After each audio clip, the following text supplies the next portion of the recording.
রাধে রাধে। একবার বলরাম শ্রীকৃষ্ণকে জিজ্ঞেস করলো, হে ভ্রাতা, কি করছি জীবনে, কেন করছি, কিছুই বুঝতে পারছি না। তখন শ্রীকৃষ্ণ একটু হেসে বলরামকে বলল, ভ্রাতা, তুমি এই পাথরটা নেও, হাতে ধরে রাখো। বলরাম তাই করলো। 5 মিনিট গেল, 10 মিনিট গেল, পাথরটা যেন ধীরে ধীরে সময়ের সাথে সাথে আরো বেশি ভারী হতে লাগলো। তার হাত যেন ব্যথায় ছিঁড়ে পড়ছে। পাথরটা হাত থেকে পড়ে যাওয়ার পর শ্রীকৃষ্ণ তাকে বলল, এই পাথরটা তোমার চিন্তার মতো। যতক্ষণ এই চিন্তাকে ধরে রাখবে, এটা তোমাকে ভীষণভাবে বিরক্ত করতেই থাকবে। পাথরটার কারণে যেমন তোমার হাত শূন্য হয়ে যাচ্ছিল, সেরকমই এই চিন্তার কারণেও তোমার মন ভীষণই ক্লান্ত হয়ে পড়ে।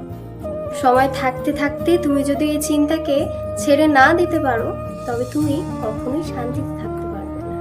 এই কারণে চিন্তাকে ধরে রাখার চেয়ে তাকে ছাড়তে শেখো।